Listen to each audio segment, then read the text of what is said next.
The dust of Jerusalem in 44 AD carried a scent of tension that the city had not felt since the afternoon of the crucifixion.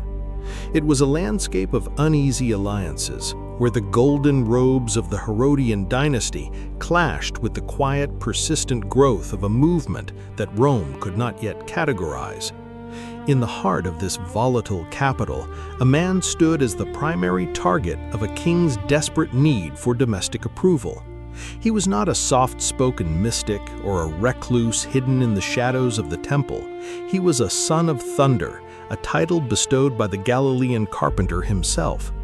To understand why James, the son of Zebedee, became the first of the 12 to face the Roman sword, one must look past the stained glass depictions of a silent saint and confront the raw, explosive energy that made him the most dangerous man in the eyes of the establishment.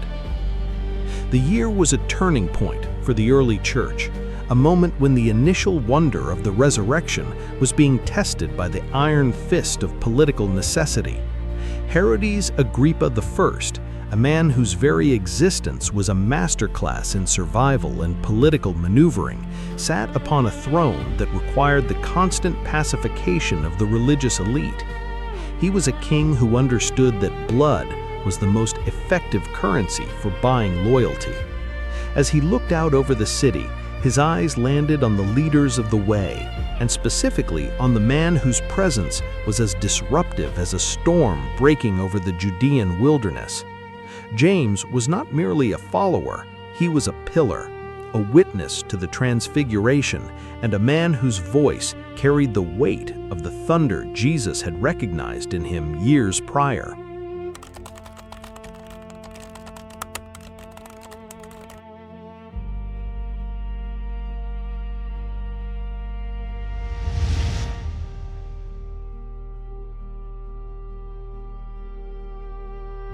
The origin of that formidable title, Boanerges, was never intended to be a hollow compliment.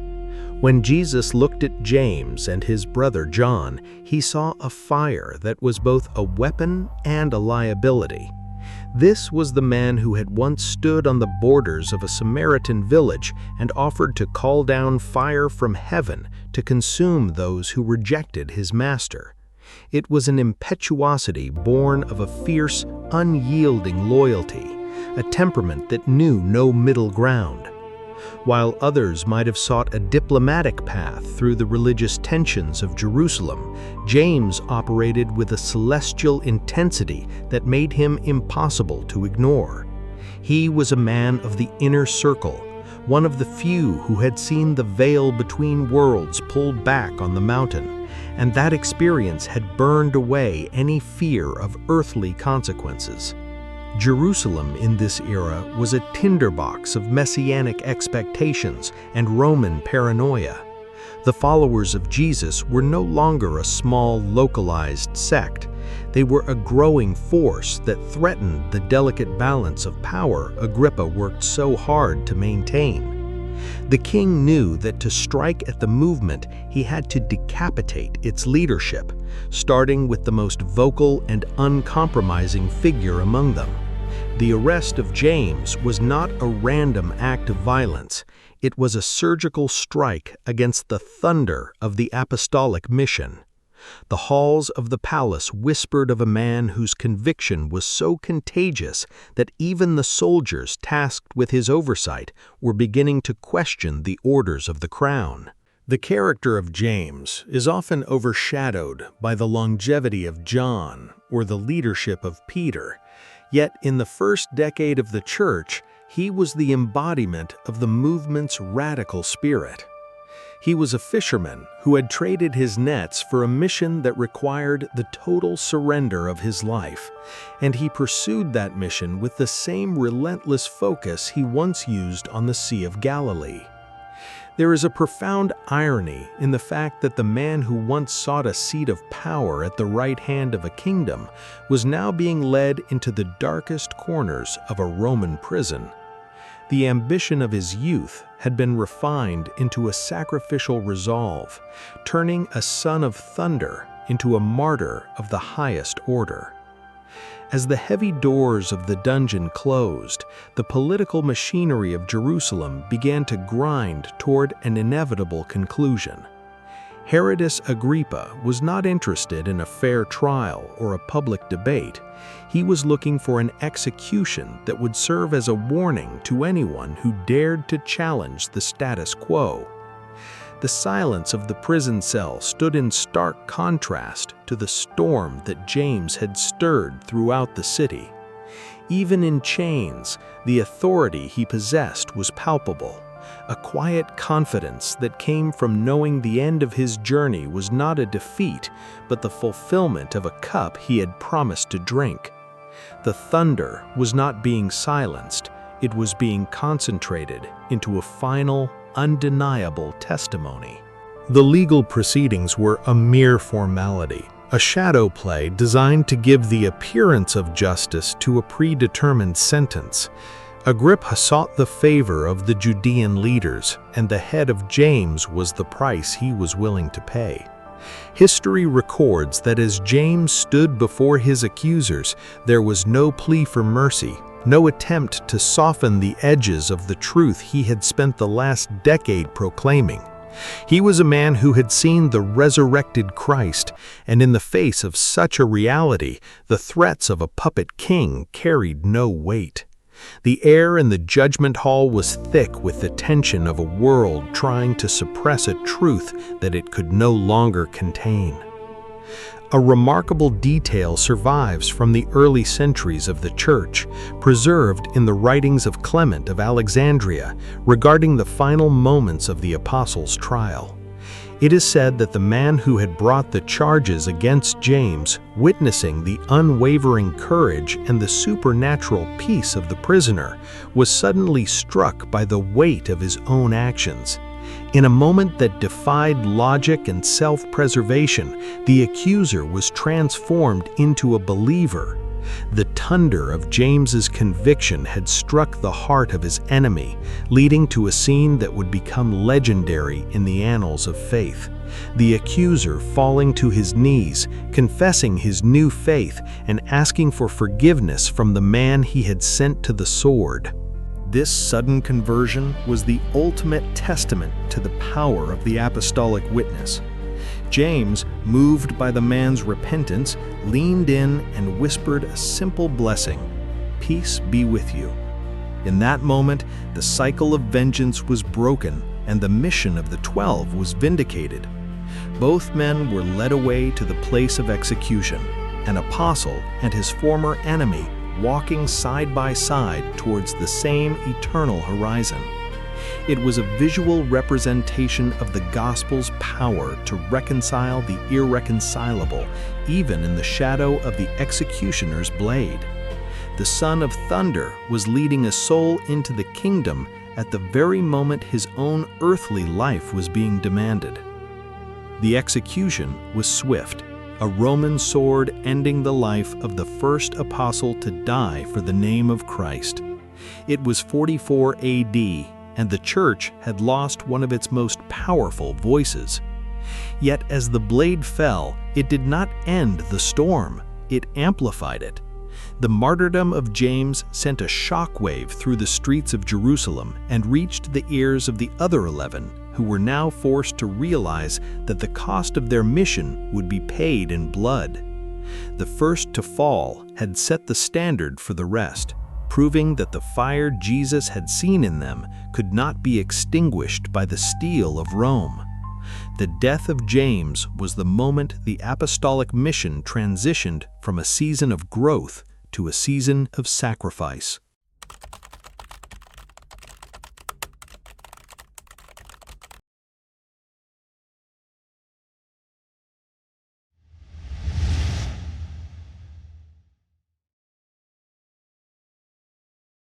The echo of the sword striking the stone floor of the execution chamber was not the end of the story, but the beginning of a new, more dangerous phase for the early church.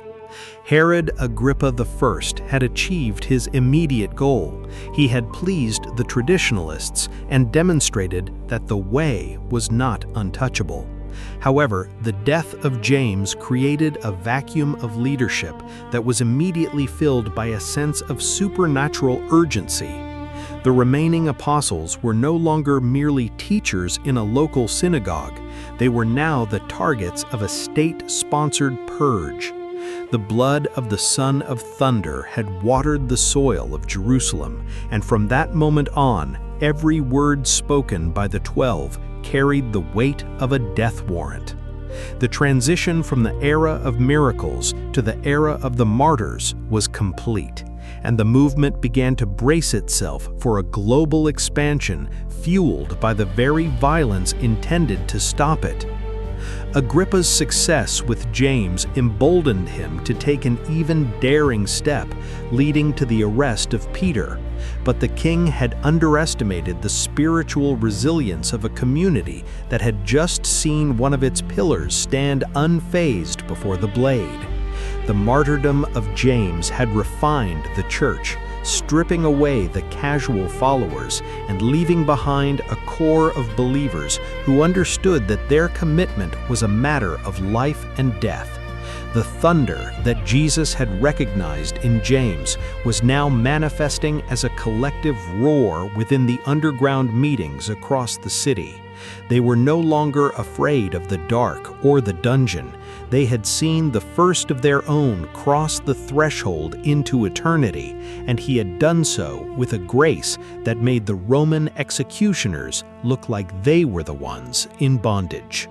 In the decades that followed, the memory of James became a catalyst for the mission to the ends of the earth. While he did not leave behind a collection of epistles like Paul or a gospel like John, his legacy was written in the resolve of those who remained. He was the prototype of the apostolic sacrifice, the man who proved that the highest seat in the kingdom was not won by political maneuvering, but by the ultimate surrender. The title, Son of Thunder, took on a deeper meaning in the oral traditions of the early centuries. It was no longer a reference to a volatile temper, but to a voice that could not be silenced even by death. His life was a brief, brilliant flash of lightning that illuminated the path for the others, showing them exactly what it would cost to finish the race. The political fallout for Herodias Agrippa was swift and enigmatic, a detail that the historian Josephus records with a chilling gravity that aligns with the biblical narrative. Shortly after the execution of James and the subsequent failed attempt to contain Peter, Agrippa's own life came to a gruesome end in Caesarea.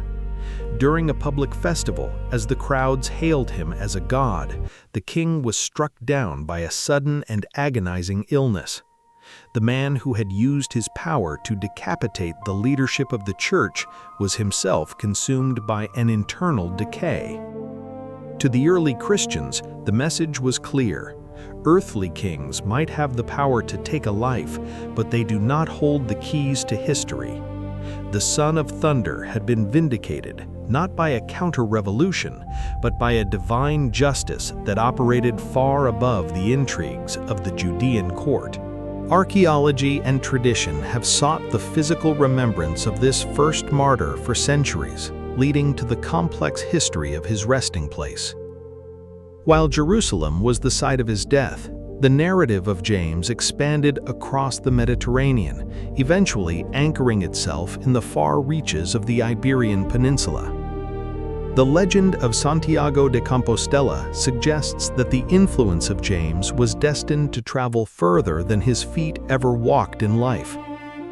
Whether his remains were carried by faithful disciples to the edges of the known world, or whether his spirit simply ignited the missionary fire in those regions, the result was the same.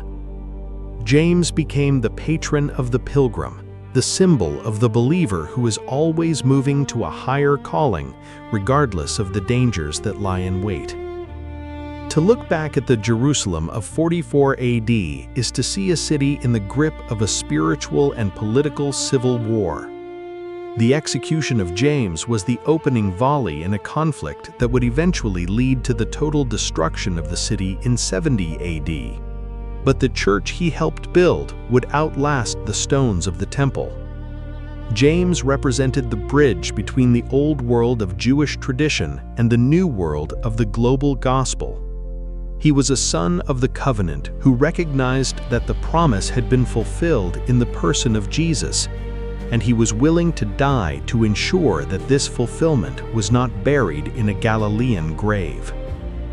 His thunder was the sound of a new age breaking through the structures of the old, a sound that Rome would spend the next 3 centuries trying to muffle. The theological significance of being the first to fall cannot be overstated. In the economy of the kingdom, the first fruits are always the most sacred.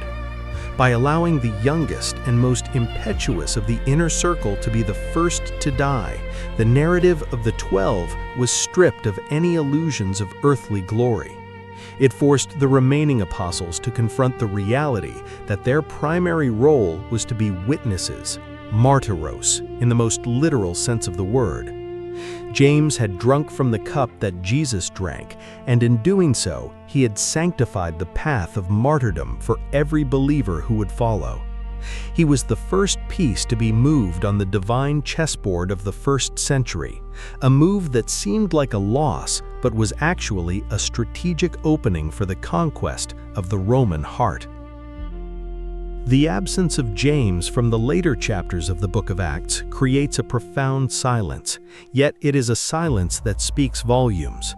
It reminds the reader that the movement was never about a single man or a charismatic leader. It was about the truth that James had died to protect. His death forced the church to decentralize, to move beyond the walls of Jerusalem and to take the message to the Gentiles. If James had lived, perhaps the focus would have remained too long on the Jerusalem headquarters. His martyrdom was the scatter that caused the fire to spread. The thunder was now echoing in Antioch, in Ephesus, and in the heart of Rome itself, as the news of the fisherman who stood before a king began to inspire a generation of rebels for the sake of the cross. Reflecting on the life of James requires us to embrace the mystery of why some are called to stay and others are called to go. While John was given decades to write and reflect, James was given a few short years to burn brightly and then exit the stage. Both paths were essential. Without the long life of John, the church might have lost its deep theological roots. Without the swift death of James, it might have lost its sense of urgency. The Son of Thunder reminded the world that a life is not measured by its duration, but by its direction.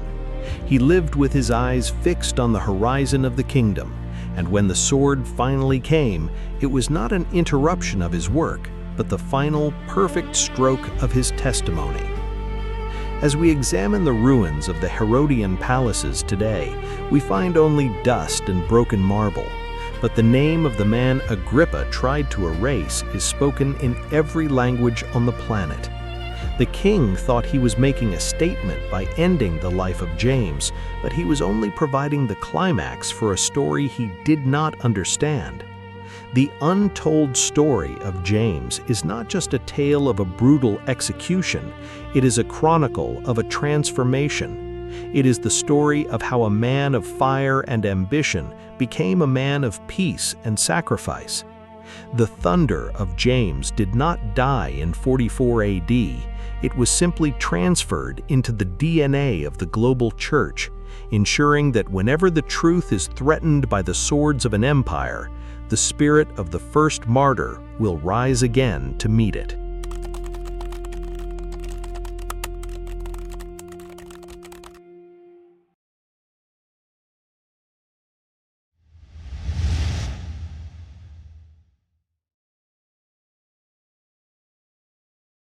To look upon the death of James is to witness the moment the movement of Jesus shed its last skin of earthly safety. Up until this point, the believers in Jerusalem had lived in a state of miraculous tension. Arrests had led to angelic jailbreaks, and threats had often been met with divine intervention. But in the year 44 AD, the heavens remained silent as the sword was drawn. This silence was not an absence of God, but a profound transition. The era of the 12 was moving from the excitement of the upper room to the grim reality of the Roman arena. James was the first to show his brothers that the promise of a kingdom was not a promise of an easy life, but of a meaningful death. He was the first to bridge the gap between the words of Christ and the sacrifice of a disciple, proving that the faith was worth more than the breath in one's lungs.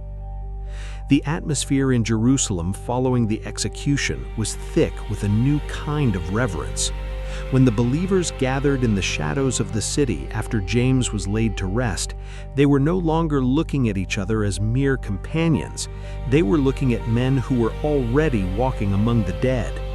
The seat where James once sat was empty, but his presence was more powerful than ever. He had become the standard-bearer. The story of his final moments, of the peace he showed his executioner, and the blessing he gave his accuser, became the blueprint for how a son of thunder should leave the world.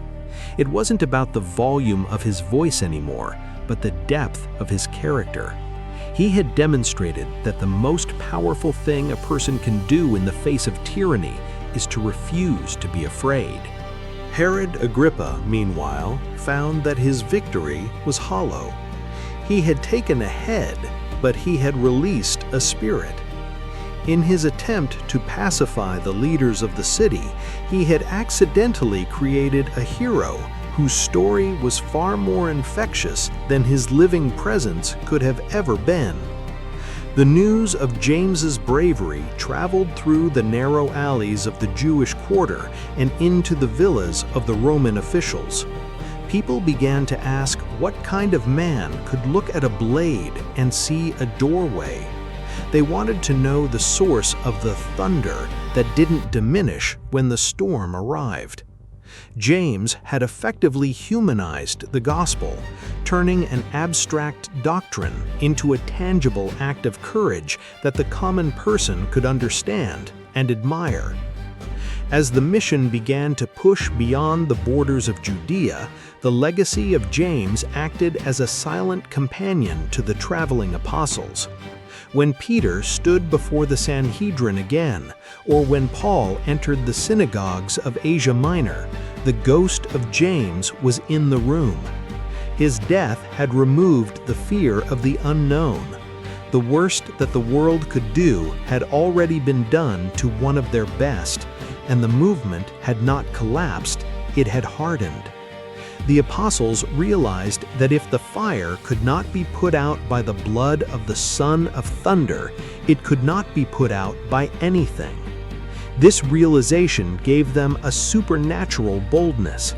They began to speak as men who had already died to the world, making them the most dangerous force the Roman Empire had ever encountered. In the spiritual landscape of the first century, James serves as the anchor of reality. While Peter is the leader and John is the visionary, James is the martyr who reminds us that the cost is real. His life story is a narrative of intense focus. He didn't have 40 years to build a legacy.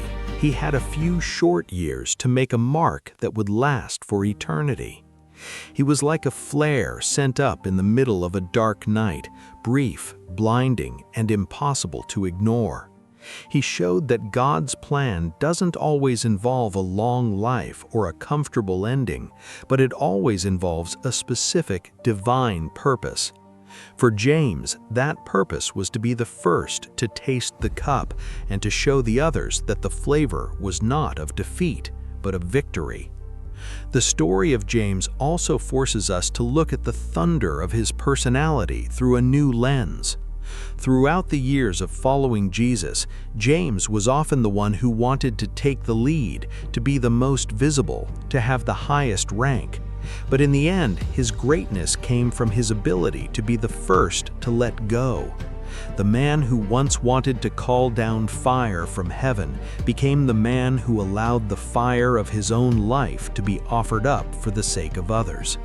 This is the true, untold story of James, not just how he died, but how he changed. The transformation of a proud, impetuous fisherman into a humble, courageous martyr is the real miracle of his life. It is the story of a heart that was conquered by love before it was ever threatened by a sword. As the centuries passed, the name James became a beacon for those who feel they are running out of time. He is the patron of those whose journeys are cut short, the evidence that a life doesn't need to be long to be complete. In the eyes of the world, his death in 44 AD was a tragedy, a waste of a young and powerful leader. But in the eyes of history, it was the perfect timing. He finished his work exactly when it was meant to be finished. He stood at the head of a long line of witnesses, holding the door open for the millions who would follow his path.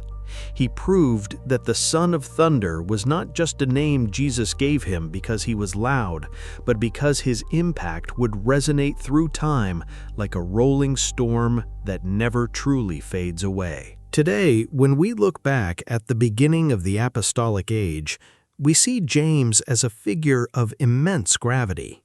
He is the one who grounded the mission in the soil of sacrifice. He reminds us that the gospel is not a philosophy to be discussed, but a life to be lived, and sometimes a life to be given. His story is a call to live with the same intensity that he did, to be Boanerges in our own time, standing firm against the currents of the world with a peace that surpasses understanding.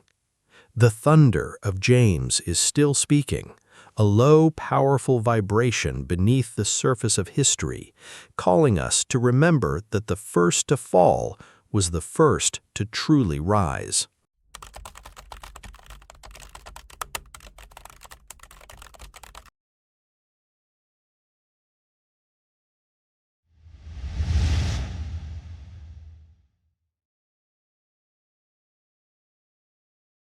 The legacy of James in the weeks following his execution became a silent but unstoppable force that rippled through the Judean hills. While the palace of Herod Agrippa celebrated the apparent removal of a threat, the reality was that the Son of Thunder had merely changed his form. He was no longer a man who could be arrested or imprisoned. He had become a symbol, a narrative that was whispered in the marketplaces and shared over breaking bread in the dead of night. The story of the fisherman who looked into the eyes of his executioner and offered him a blessing of peace was a story that a sword could not kill. It was a high-quality testament to a different kind of power, one that didn't rely on legions or gold, but on a resolve that felt as ancient and unshakable as the stones of the temple itself. In those days, Jerusalem felt like a city holding its breath. The followers of the Way found themselves at a crossroads of identity. They realized that the thunder Jesus spoke of wasn't just about James's booming voice or his fiery temper. It was about the resonance of his conviction. His death had removed the last traces of fear from the apostolic circle. If the youngest and most vibrant among them could face the end with such regal dignity, then the mission was truly untouchable. The grief of the community was profound, yet it was shot through with a strange, defiant joy. They began to see that James hadn't been taken away, he had been promoted. He had completed the race before any of them, and in doing so, he had proven that the finish line was not a place of darkness, but a threshold of light. This was the true, untold story that began to spread, the transformation of ambition into total surrender. James, the man who once sought to rule, had found his greatest glory in serving as the first sacrifice. His journey from the nets of Galilee to the judgment hall of Jerusalem was a masterclass in the refinement of the human spirit. He showed that the fire within a person doesn't have to burn others, it can be used to light the way. The Son of Thunder had become the Son of Peace, and that paradox was more confusing and terrifying to the Roman authorities than any armed rebellion could have been. They knew how to fight soldiers, but they had no idea how to fight a man who welcomed the end of his life as if it were a coronation. As the months turned into years, the empty space James left behind served as a constant reminder of the urgency of their task. The apostles didn't slow down after 44 AD, they accelerated. The martyrdom of James had acted like a divine catalyst, pushing them out of their comfort zones and toward the distant horizons of the known world. Every time a new church was planted in a foreign city or a new soul was won in a pagan land, it was a continuation of the work James had started. He was the first to drink the cup, and his brothers were determined to make sure that his sacrifice wouldn't be in vain. The thunder was now echoing in the halls of Ephesus, the streets of Antioch, and the ports of Alexandria. The impact of James also forced a deeper reflection on the nature of leadership. He taught the early believers that to lead was to be the first in line for the most difficult tasks. He didn't send others to face Herod, he stood there himself. He didn't ask for a safe passage, he accepted the path that was laid before him. This quality of high-quality leadership, leading by example and by sacrifice, became the DNA of the global church. It was a radical departure from the power structures of the era. While kings like Agrippa built monuments to themselves that would eventually crumble into the dust of Caesarea, James built a monument of character that would be spoken of in every tongue and tribe for 2 millennia. The story of James is a reminder that some lives are like a perfectly composed short story, brief, but every word carries an immense weight. He didn't need decades to prove his point. His life was a sudden, brilliant flash that illuminated the reality of Christ for all to see. He proved that a son of thunder isn't someone who makes a lot of noise, but someone whose life makes a lasting impact. He showed that the quietest moment of his life, the moment the sword fell, was actually the loudest his voice had ever been. It was a roar that shook the foundations of the Roman world and continues to vibrate in the hearts of those who seek the truth today. When we tell the story of James today, we aren't just recounting a historical execution, we are sharing a narrative of ultimate victory. He is the patron of the brave, the intercessor for those who face overwhelming odds, and the reminder that no life given for a great cause is ever wasted. He is the fisherman who became a king in a realm that Herod Agrippa couldn't even imagine. His thunder is a call to live with intention, to love with intensity, and to face the storms of life with the same peace that he found in that Jerusalem dungeon. The untold story of James is finally being heard, and it is a story of a fire that was never meant to be put out. As the sun sets over the ruins of the city where he once walked, the name of James remains etched in the spirit of the mission. He was the first of the 12 to go home, the first to see the face of the Master again, and the first to prove that the fate of the apostles was not a tragedy, but a triumph. The Son of Thunder had finished his work, and the world would never be the same again. His echo remains, a steady, powerful heartbeat beneath the history of the faith, reminding us that the first to fall was, in every way that mattered, the first to truly rise.